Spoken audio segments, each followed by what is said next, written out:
Señor, bendecimos tu precioso nombre esta noche, te damos gracias, tenemos la certeza absoluta que cumples tu palabra y vos dijiste que si nos reunimos en tu nombre vas a estar presente, Señor. Así que tenemos la absoluta certeza de que vos estás con nosotros, que el Padre está con nosotros, bendiciendo a cada uno de nosotros, sus hijos, que el Espíritu está con nosotros. Espíritu Santo, ahora clamamos para que cumplas tu ministerio y nos enseñes todas las cosas. Y tomes lo del que está hoy en el corazón del Padre y nos lo hagas saber. Abrimos nuestra mente, nuestro corazón, nuestro espíritu, para que sea plantada una semilla que en su tiempo dé fruto y traiga gloria a Dios, transformando nuestra vida y extendiendo el reino de Dios. En el nombre de Jesús, amén. Amén, amén. Tomen asiento, por favor.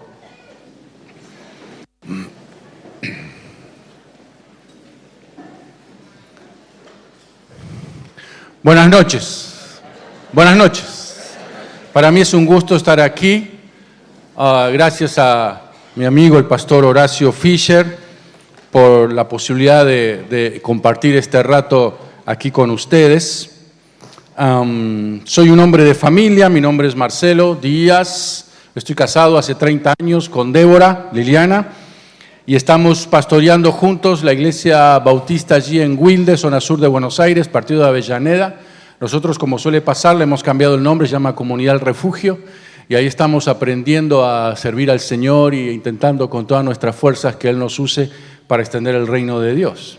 Así que reciban también los saludos y la bendición de nuestra iglesia. Aunque parezco 35, tengo un poco más, y conozco al pastor de ustedes de hace muchos años. Nosotros fuimos compañeros en el seminario, ¿sí? Éramos tan jóvenes, fuimos compañeros en el seminario. Y vieron que cuando uno estudia junto con alguien, pasan los años y va conociendo, o conoce o se acuerda de secretos y de cosas que alguien hizo cuando estábamos estudiando. Así que, saben a dónde voy, ¿no? Saben a dónde voy. Así que si alguno de ustedes quiere saber cómo se portaba el pastor de ustedes cuando era jovencito y estudiaba en el seminario, al final de la reunión venga y yo le voy a contar algunas cosas. Pero cuando uno estudia juntos, él es mucho mayor que yo. Cuando yo entré, él ya estaba 1 año o 2 años arriba, pero igual nos conocimos, compartimos por ahí alguna clase o cosa por el estilo. Era el doctor que teníamos en el seminario, enfermero, gracias a Dios nunca me atendió, pero era el enfermero del seminario a tiempo completo. Y bueno, conozco algunos secretos de Horacio Fisher. Así que después del culto vienen y me preguntan y yo les voy a contar, ¿saben? O el pastor, los silencios tienen precio, vos ya sabés cómo es esto, ¿no? Para mí es una alegría poder estar aquí.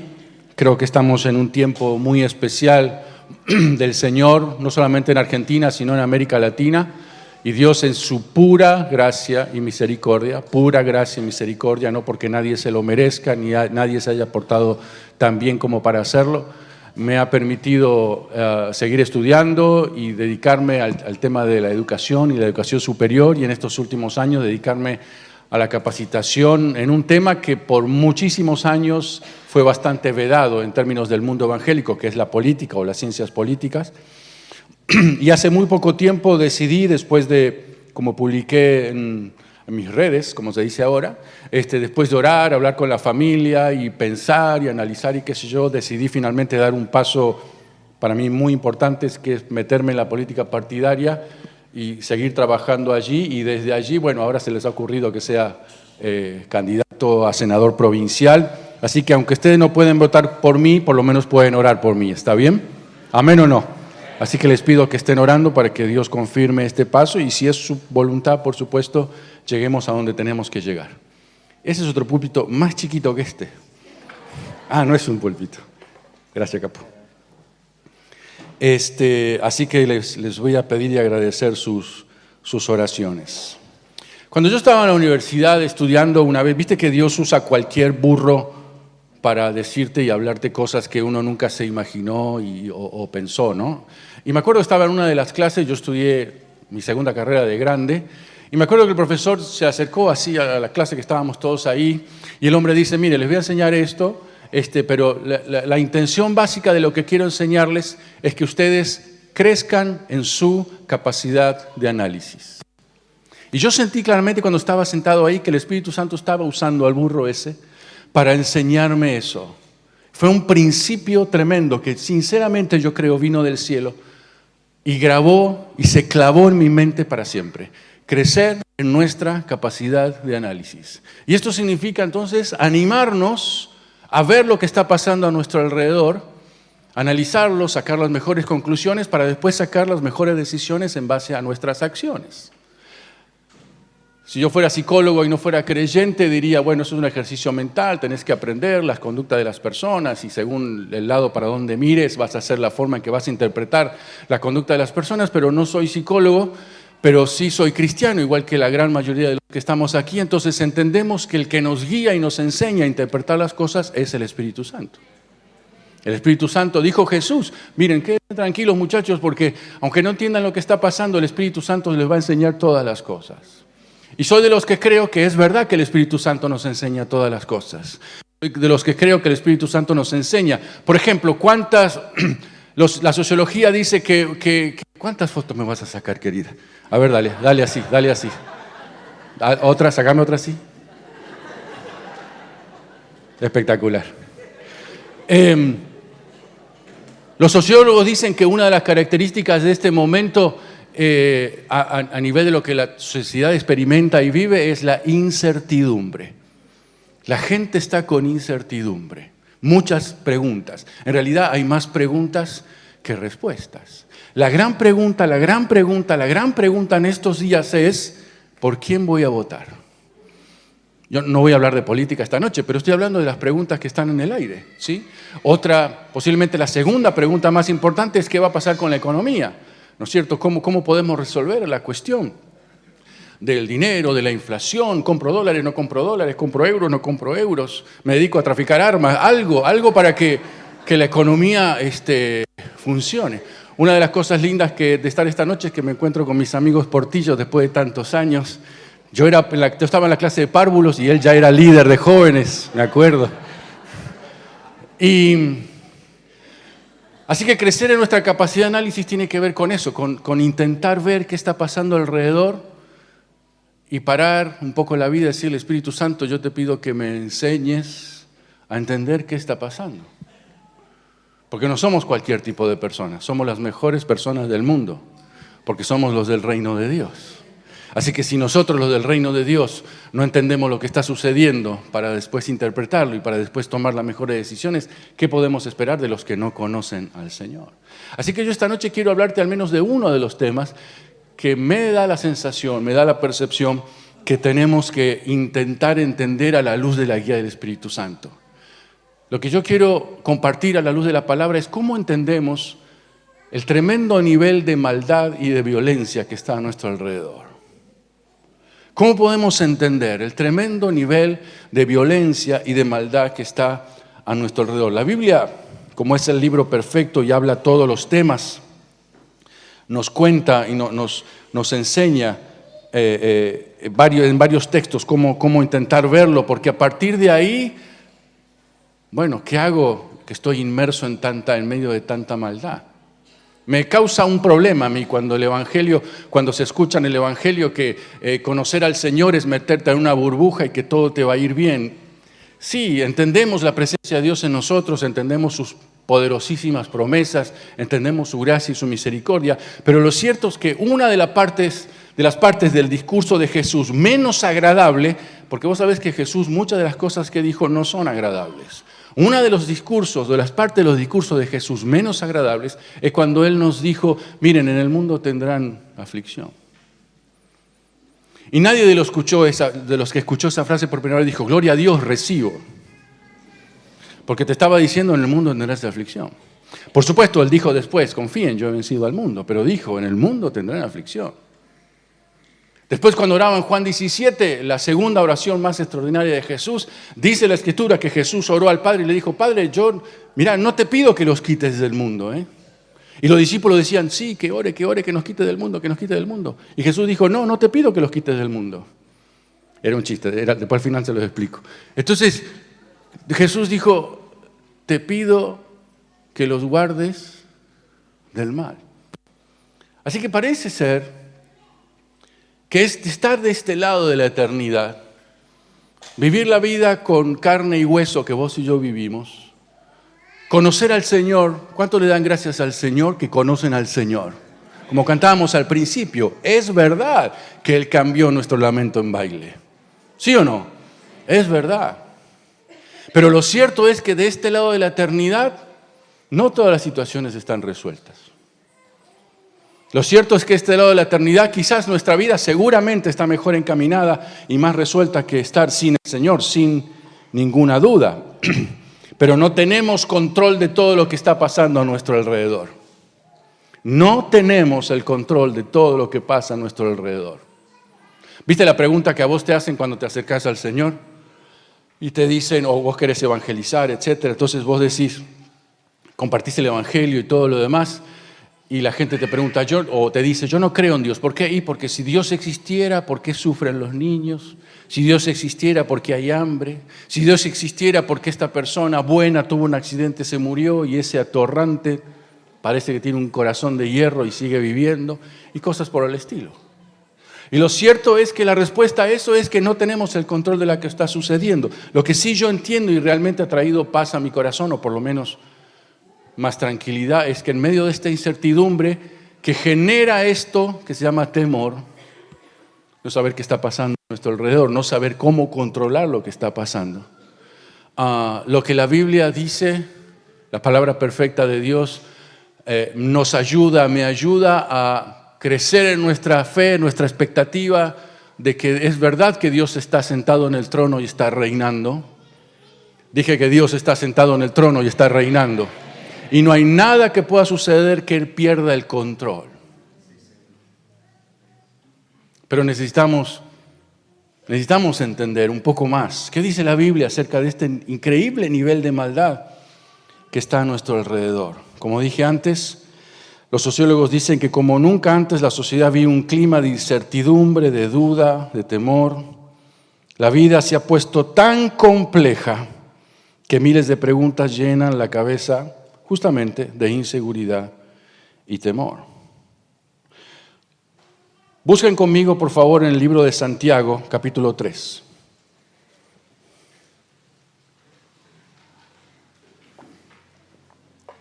Santiago, capítulo 3.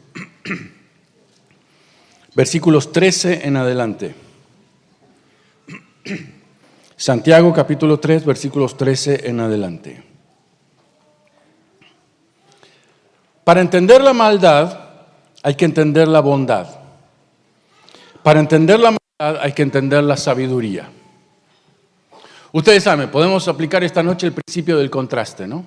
Para poder ver mejor algo necesitamos contrastarlo con lo que es exactamente lo opuesto. Eso nos permite ver más en el detalle. Vamos a intentar usar ese recurso para que el Señor nos ayude a establecer algunos principios al entender mejor por qué está pasando lo que está pasando. Santiago, capítulo 3, versículos 13 en adelante, dice: ¿quién es sabio y entendido entre vosotros?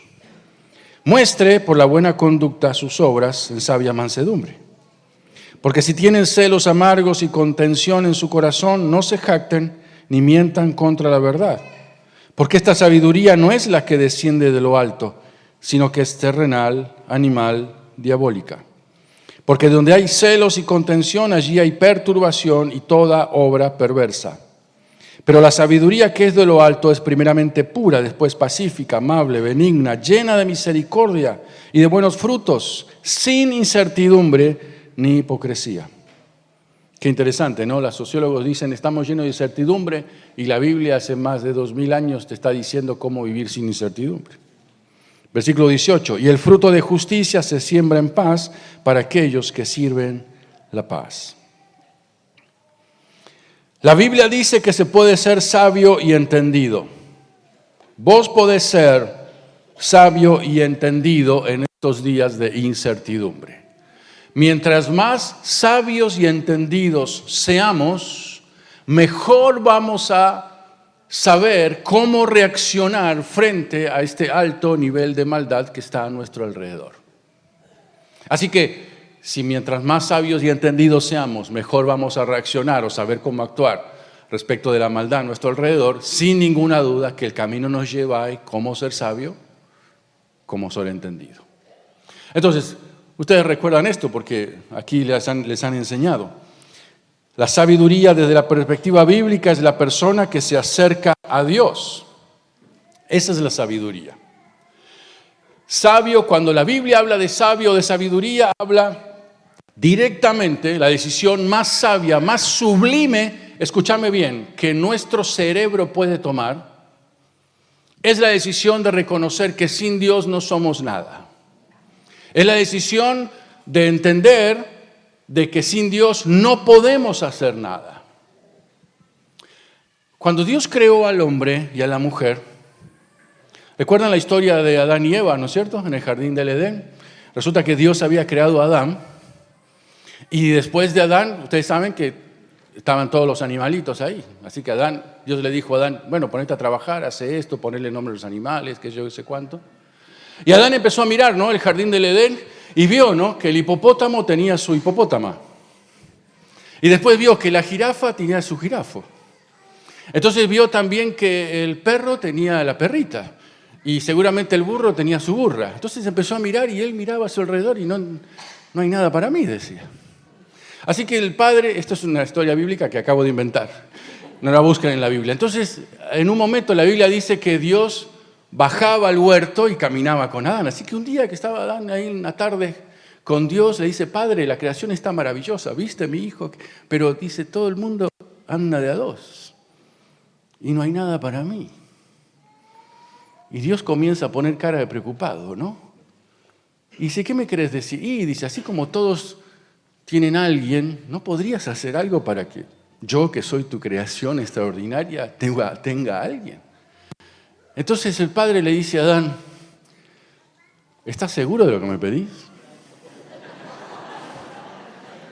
Los ángeles en el cielo decían, no. Entonces el padre le dice a Adán, ¿estás seguro de lo que me pedís? Sí, por favor, padre, te vuelvo a decir, hasta la hormiguita tiene su hormigo. El ornitorrinco tiene su ornitorrinca. Todos tienen su, y yo estoy acá solo. Bueno, le dice Dios, vení, hijo, acostate acá. Y dormí bien, porque es la última vez que vas a dormir tranquilo.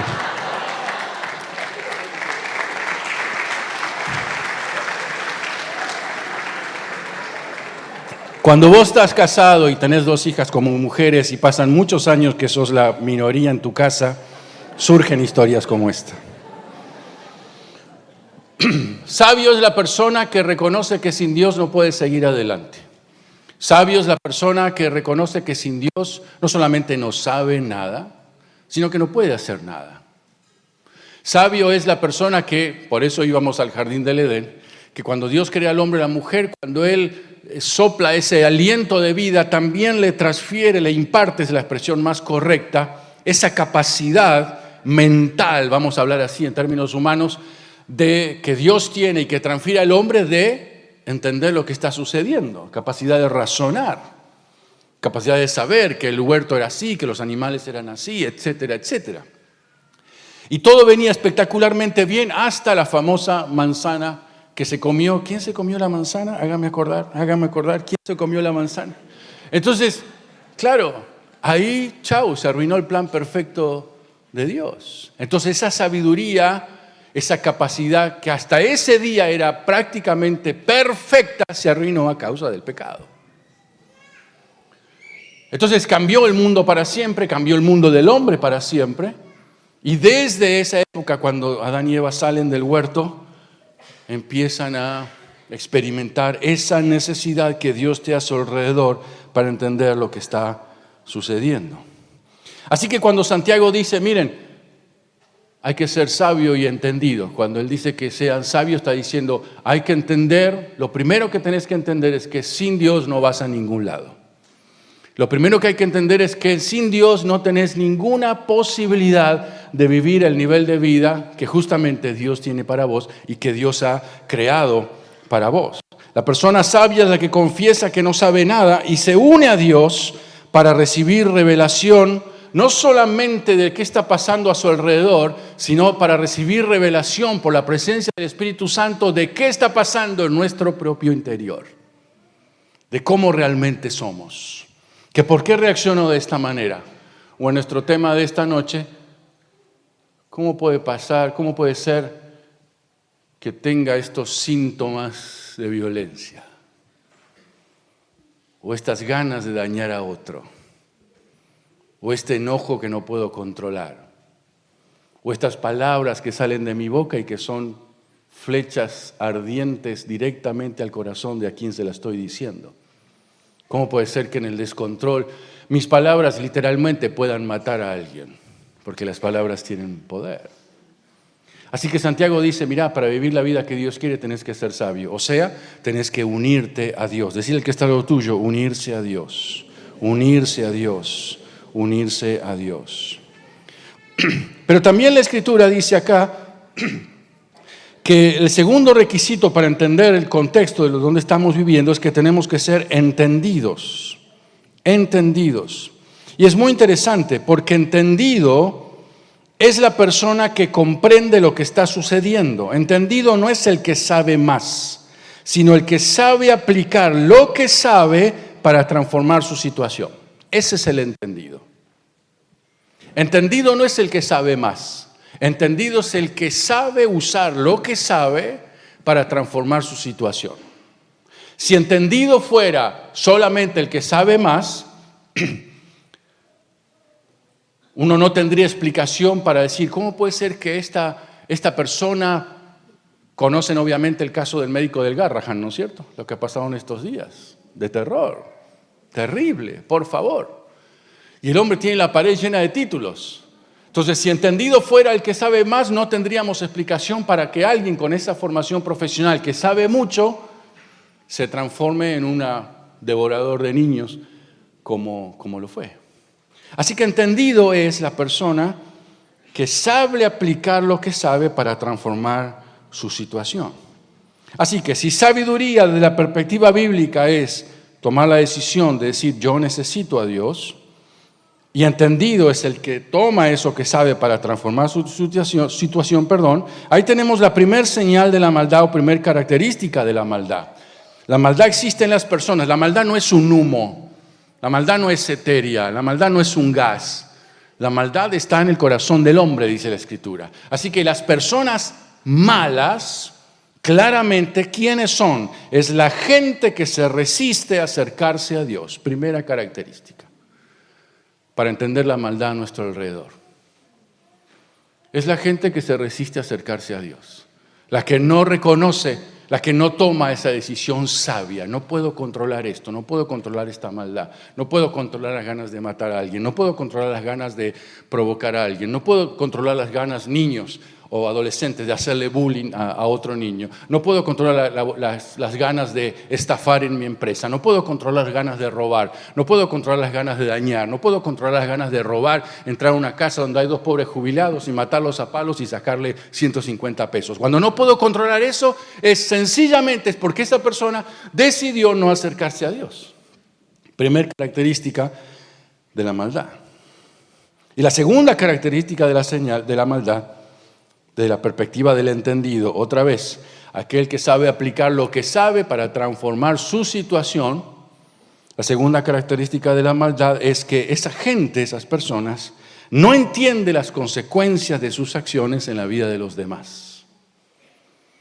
No entiende las consecuencias de sus acciones en la vida de los demás. Por eso el que mata o el que ejerce violencia, el que ejerce violencia de género, el que ejerce violencia doméstica, el padre que maltrata a sus hijos, o el hijo que maltrata a sus padres, o el jefe que maltrata a sus empleados, o el empleado que maltrata a su jefe, y todo lo demás, no entiende las consecuencias de sus acciones. No asume las consecuencias de sus acciones. No entiende, no sabe aplicar lo que sabe para cambiar su situación. El Evangelio se vuelve efectivo cuando transforma. Si no, no es efectivo. El Evangelio es efectivo cuando transforma. Entonces, todo lo que estamos acá deberíamos preguntarnos desde esta perspectiva que estamos leyendo de Santiago. Si sabiduría no es saber más, sino acercarse a Dios.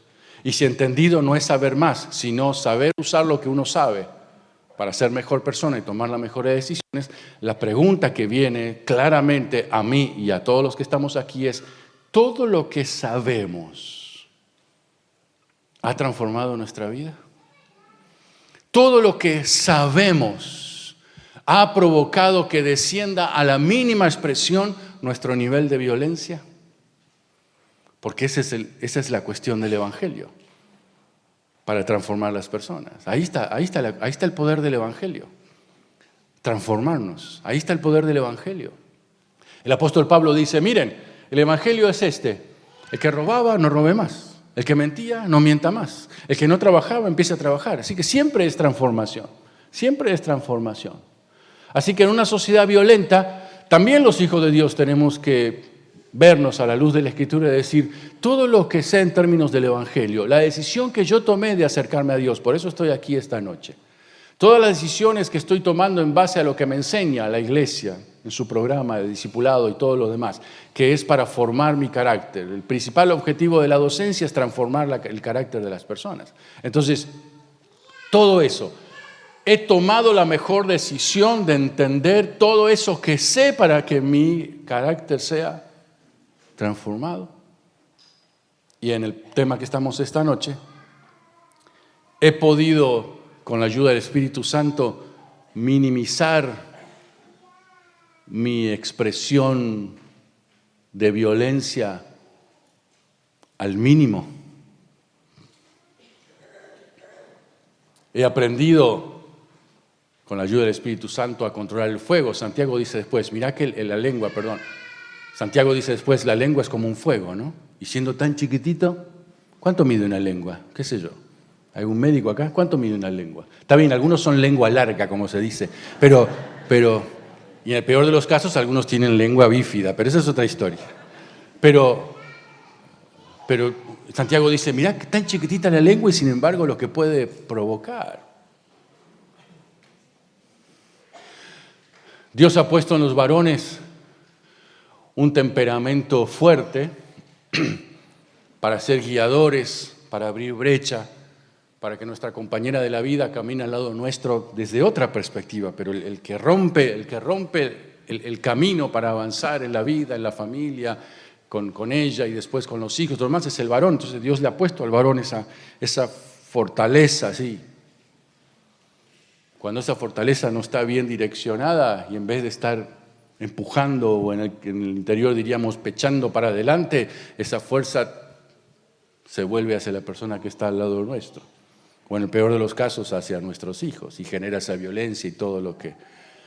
Yo no sé vos, pero alguna vez, debo confesar y que no salga de aquí, arruiné un montón de almuerzos en mi casa por no controlar mi temperamento. Y la mesa estaba puesta y mis hijas estaban ahí, estábamos listos para disfrutar una buena mesa y hoy diría, por una pavada, no supe controlar ese espíritu fuerte que Dios me dio por ser varón y dirigí ese espíritu fuerte sin estar dominado por el Espíritu Santo hacia las personas que más amo. ¿Me están entendiendo lo que estoy diciendo? Porque también tenemos que revisarnos, o sea, del mundo de la puerta para afuera y está malo, está podrido, es complicadísimo, pero también lo que estamos esta noche acá de las puertas para adentro, por lo menos yo entiendo que cada vez más necesito tomar decisiones sabias que me acerquen al Señor, para controlar mi temperamento, para cuidar mi boca, para no dañar, para no ofender. Y cuando nadie escucha porque no hablo, o cuando nadie sabe lo que pienso porque no me muevo, igual esto sigue funcionando. Entonces, a más profunda decisión sabia de acercarme a Dios porque le necesito, puedo dejar de matar gente a través o usando mi mente, mis pensamientos. Cuando a veces pensamos, a este tipo no le hablo nunca más en mi vida. O cuando vemos a alguien que se acerca y le decimos, este es un tarado, no voy a perder tiempo con él.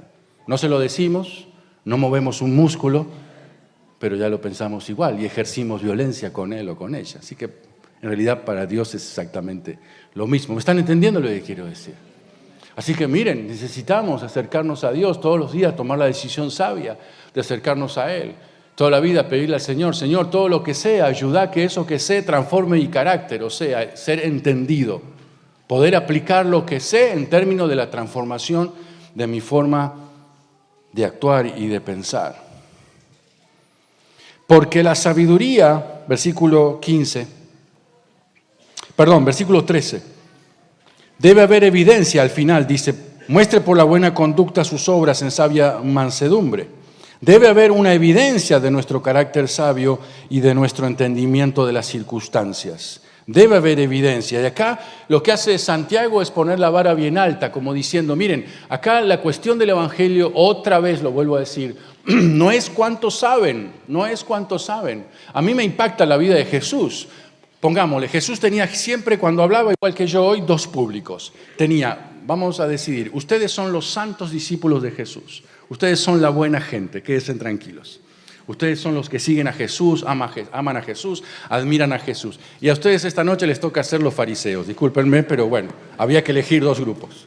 Entonces, de este grupo están los fariseos, ¿no? Entonces Jesús dice, Sermón del Monte en adelante, Mateo 5, 6 y 7, la Biblia dice que Jesús les habla, ¿no? Les enseña a los dos públicos, porque increíblemente los dos públicos seguían a Jesús, tanto los que querían aprender sinceramente, como ustedes muchachos que venían solamente a jorobar y a querer presionarme para que encontrarme alguna trampita en mis discursos. Y Jesús enseñaba un estilo de vida, ¿no es cierto?, que representara a Dios en esta tierra, como Él lo hacía.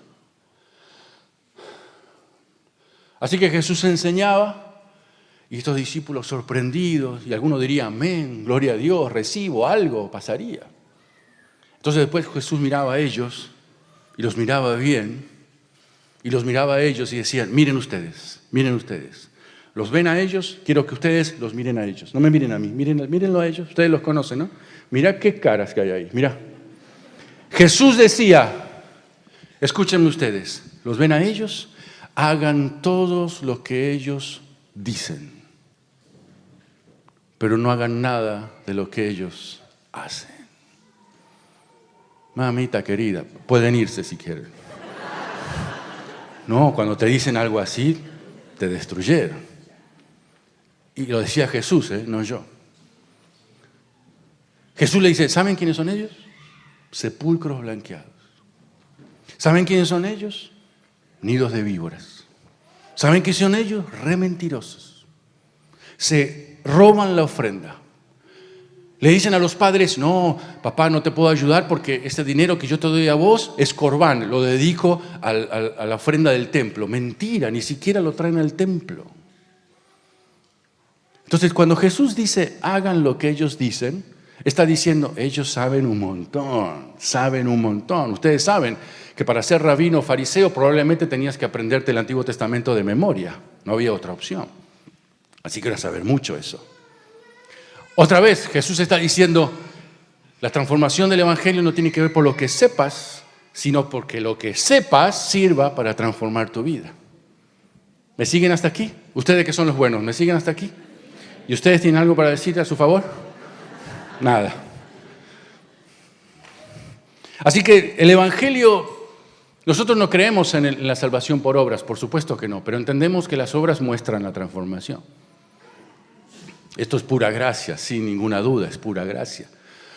Pero no podemos abusarnos de la gracia. Entonces Santiago dice lo que le molesta a mi carne al menos. Santiago me está diciendo, mirá, capo, vos tenés que mostrar que tomaste una decisión sabia. Vos tenés que mostrar que sos entendido, o sea, que sabés aplicar lo que sabés en tu vida para ser transformado. Porque él dice, mirá, tiene que ser evidente en buena conducta tus obras en sabia mansedumbre. Entonces uno claramente, ¿qué es lo siguiente que se pregunta? ¿A qué se refiere la Escritura con la buena conducta? Solamente se los voy a leer. El súper extraordinario libro de Gálatas dice exactamente a qué se refiere la buena conducta. En Gálatas 5, versículo 16 en adelante, el apóstol Pablo dice, miren, yo les digo, anden en el Espíritu y no satisfagan los deseos de la carne. Porque el deseo de la carne es contra el Espíritu, Los deseos de la carne es contra el Espíritu. Y el del Espíritu es contra la carne. Nunca pueden ser amigos los deseos de la carne con los deseos del Espíritu. Es más, se oponen entre sí para que no hagan lo que quisieren. Pero si son guiados por el Espíritu, no están bajo la ley. Y aquí tenemos otra descripción de la maldad. Y manifiestas son las obras de la carne: adulterio, fornicación, inmundicia, lascivia, idolatría, hechicería, enemistades, pleitos, celos, iras, contiendas, disensiones, herejías, envidias, homicidios, borracheras, orgías y cosas semejantes a esta. Entonces Pablo está diciendo, y Santiago está diciendo, miren, ser sabio y entendido es ser transformado. Y en nuestro tema de esta noche es provocar que la maldad que está en nosotros llegue a la mínima expresión, bajo el control del Espíritu Santo. ¿Y qué significa que muestre en mis obras? ¿Qué es la buena conducta que Santiago me dice? Esto que Pablo acaba de describir.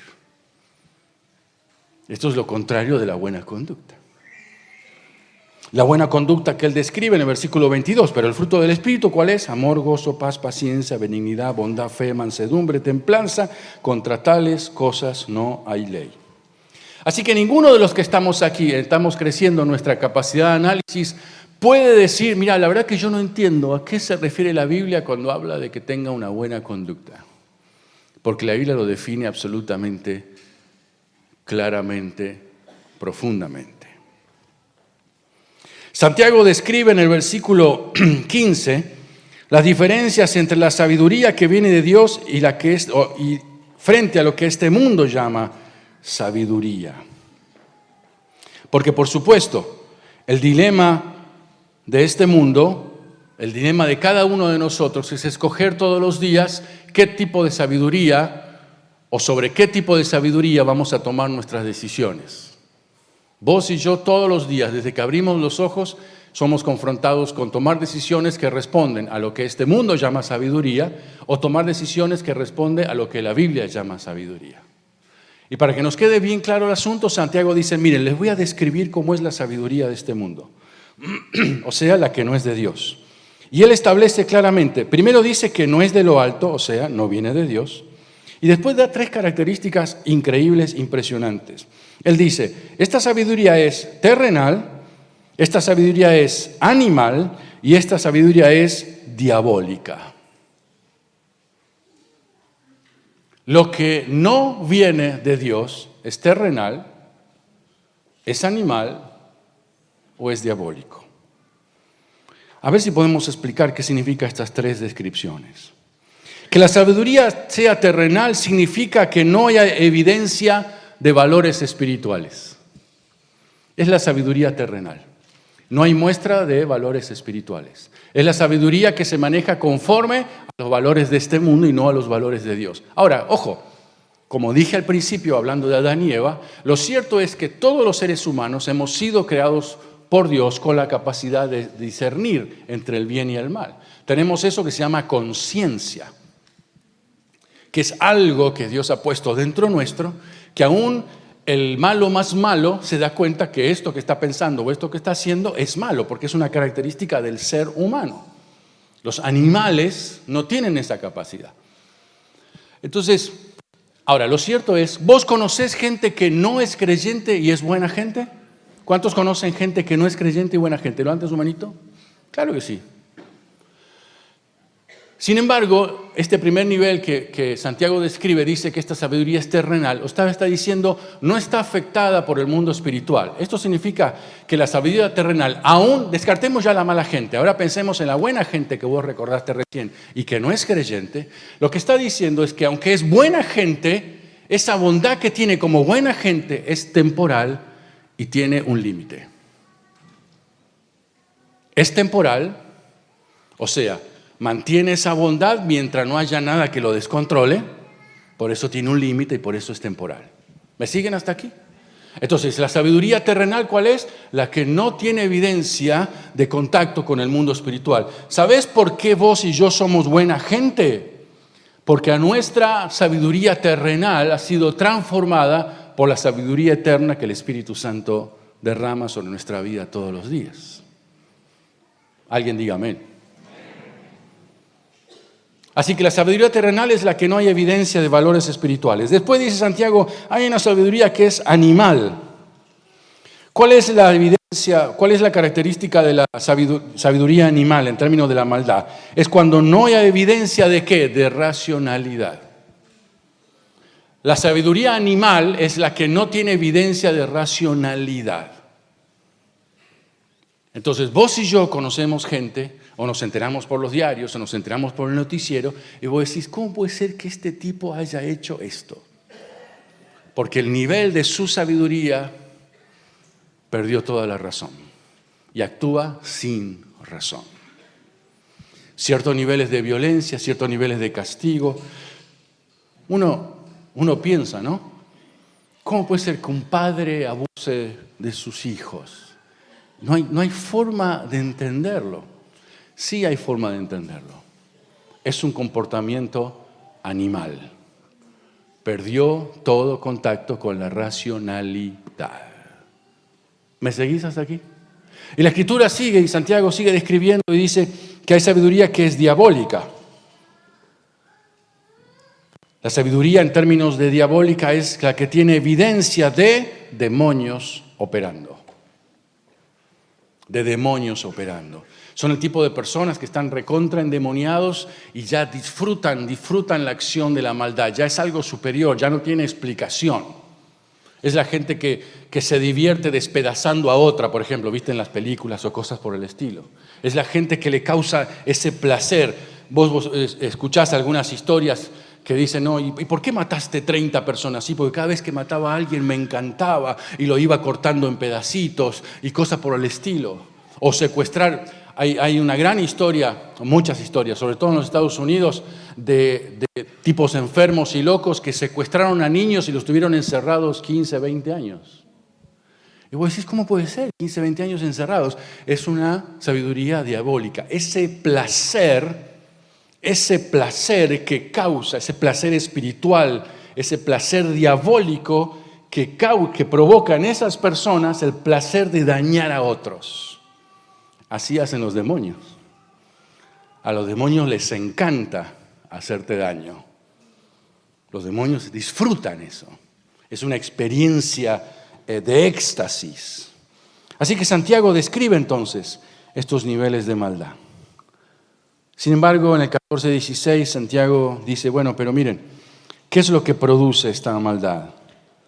Produce celos, produce contención, produce perturbación y produce toda obra perversa. Es el resultado de la sabiduría que no viene de Dios. Y para hacer rápidamente una descripción, les leo un texto súper conocido que está en 2 Timoteo capítulo 3. Esperen que debe estar acá. 2 Timoteo capítulo 3 describe este nivel de maldad, ¿no? También debes saber esto, le dice Pablo a Timoteo, que en los últimos tiempos vendrán tiempos como peligrosos, tiempos malos.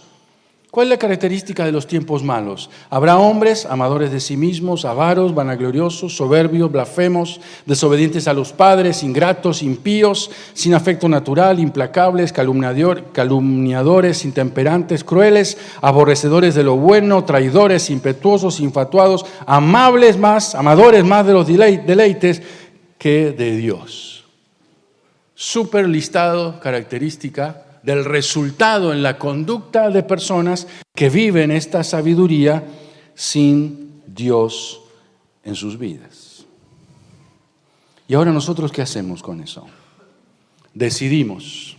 Me quedan 5 minutos. Decidimos. Y contestamos esta pregunta. ¿Por qué yo tengo que decidir todos los días acercarme a Dios, ser sabio? ¿Y por qué tengo que decidir que lo que yo sé transforme mi vida entendido? Santiago lo dice claramente en el versículo 17. Acuérdense, la decisión de ser sabio y de entendido no tiene que ver con lo que yo sé, sino con lo que tomo de Dios, lo que Dios derrama sobre mí. Entonces, miren lo que sucede. Versículo 17. La sabiduría que es de lo alto, o sea, la que viene de Dios. Mira lo que provoca esto de querer depender de Dios para nuestras decisiones.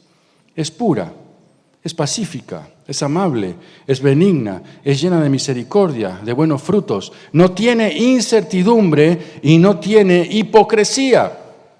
Lo que está diciendo el versículo 17 es que siempre, siempre, siempre los pensamientos de Dios van a resultar en nuestro bien. Por eso tenemos que acercarnos a Dios. Por eso que tenemos que tomar la decisión sabia de todos los días depender de Él, porque hay cosas que vos y yo no podemos manejar, no sabemos manejar. Entonces dice, ¿es confiable Dios? ¿Será que si me acerco a Dios y le pregunto al Espíritu Santo cómo hacer con esto, con aquello, ¿será que vale la pena acercarme a Dios? Y Santiago te está diciendo. En Jeremías capítulo 29, versículo 11, Dios le está hablando al profeta y le dice, miren, yo sé los pensamientos que tengo acerca de ustedes, dice Jehová, pensamientos de paz y no de mal, para darles el fin que esperan. Y la verdad que si alguien te está diciendo, mira, todo lo que yo pienso para vos es para que tengas paz, y todo lo que yo pienso para vos no te va a hacer mal, y yo decidiría acercarme a esa persona. ¿Me siguen lo que estoy diciendo? Porque él mismo se lo está diciendo a partir de Jeremías. Así que esta noche, ¿qué tenemos que decidir? Mañana empiezan días difíciles. Los días difíciles, la única forma de comenzarlos es comenzarlos con la bendición de Dios. Cuando el pastor decía hace un momento, ¿no? Este último día de la semana que nos reunimos aquí para disfrutar de la comunión los unos con los otros, para adorarle, para darle a Él, para recibir consejos de Dios, ¿cómo enfrentamos muchos de ustedes o varios de los que están aquí, estoy casi seguro, y puedo hablar objetivamente porque no les conozco prácticamente a nadie, ¿no enfrentás desde mañana otra vez días complicados, días difíciles, días de decisiones trascendentales? ¿No enfrentás mañana otra vez el desafío de tener que estar o en tu trabajo o en el peor de los casos en tu casa con esas personas, lo digo así, que despiertan lo peor de vos? ¿No tenés mañana el desafío de estar con esa gente donde vos tenés que orar 10 veces para que después que te diga eso o que te insulte o que te maltrate o lo que fuera, no tengas ganas de agarrar un palo y dárselo en la cabeza? ¿No enfrentás mañana el terrible desafío de estar cerca de tu suegra?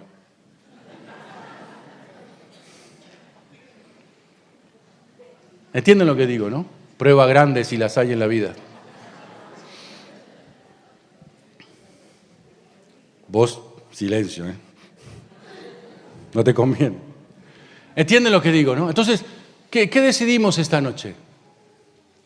Y decidimos ahora capaz que entendemos mejor lo que está pasando alrededor. Capaz que ahora la Escritura nos dio una serie de consejos y de perspectivas para entender por qué hay gente que hace lo que hace, por qué hay gente que se comporta de esa manera.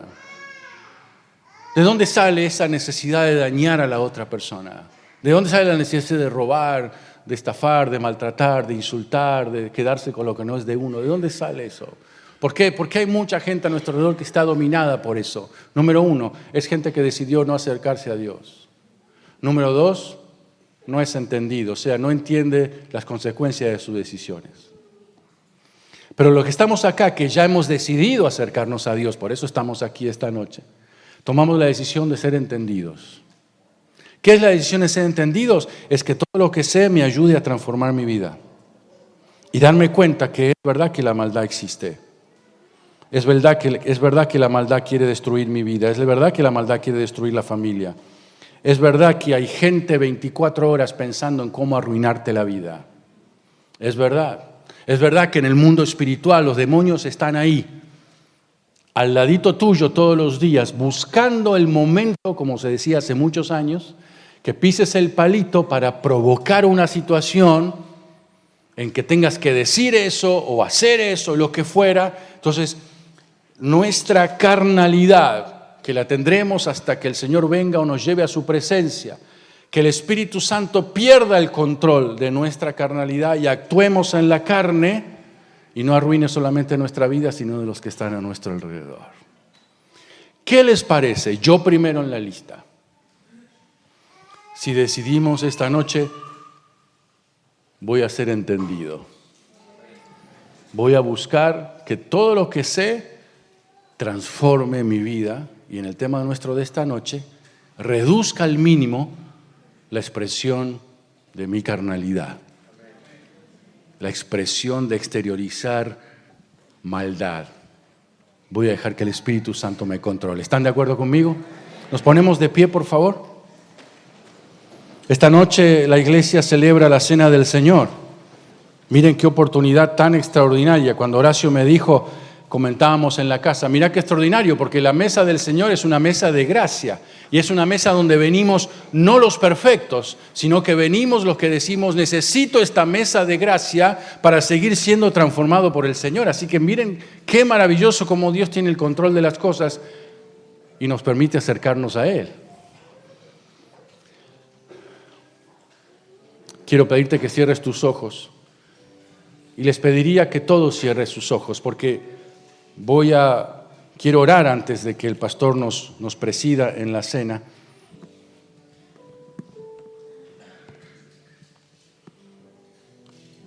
Con todo respeto quiero animarte a que tomes esta decisión.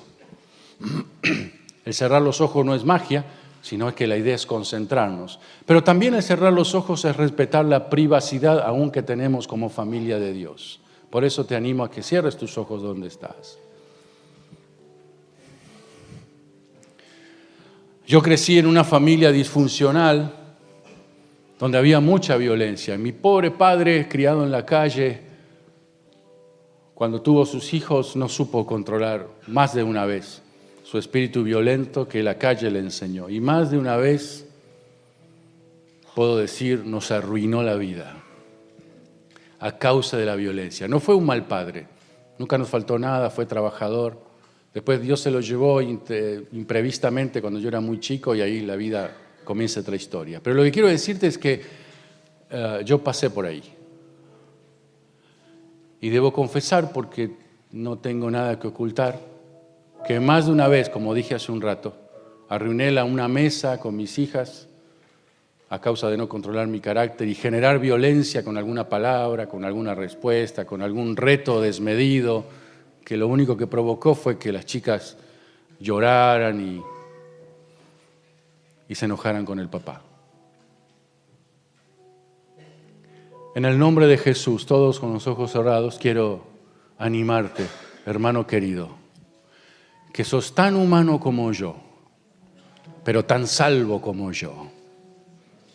Tan humano como yo, pero tan transformado en camino de transformación como yo. Solamente quiero pedir que apenas levanten su mano como una señal de decir aquí estoy, los que necesitamos tomar la decisión de decir, escúchame atentamente y no levantes la mano antes, de decir, yo necesito que el Espíritu Santo controle mi violencia, porque ese es el camino de ser transformado. Solamente señala, levanta tu mano y vuélvela a bajar, ¿no? Me encanta la frase del apóstol Pablo que dice, miren, la unción nunca es para destruir, siempre es para edificar. Pero no podemos edificar sobre algo que mantengamos oculto. Entonces, todos los que levantamos la mano, Padre, aquí estamos. Padre, Padre, Padre, Padre, Padre.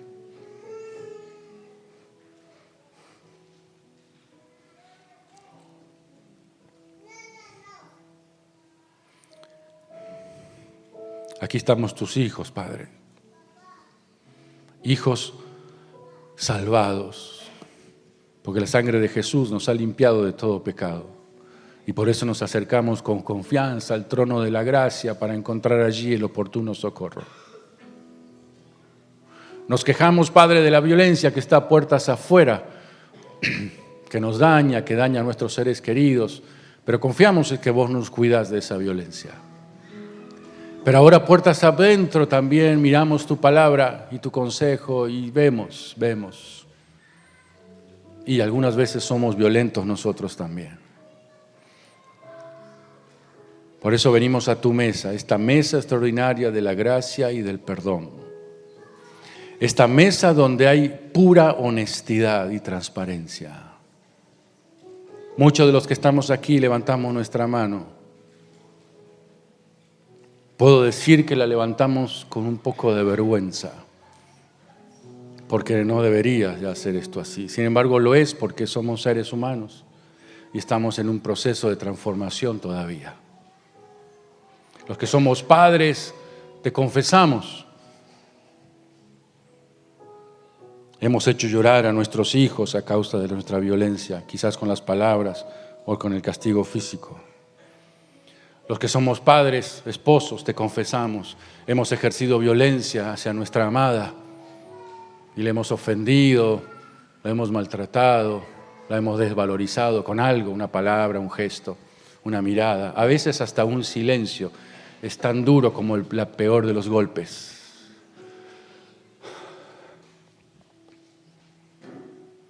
Algunas de las mujeres que están aquí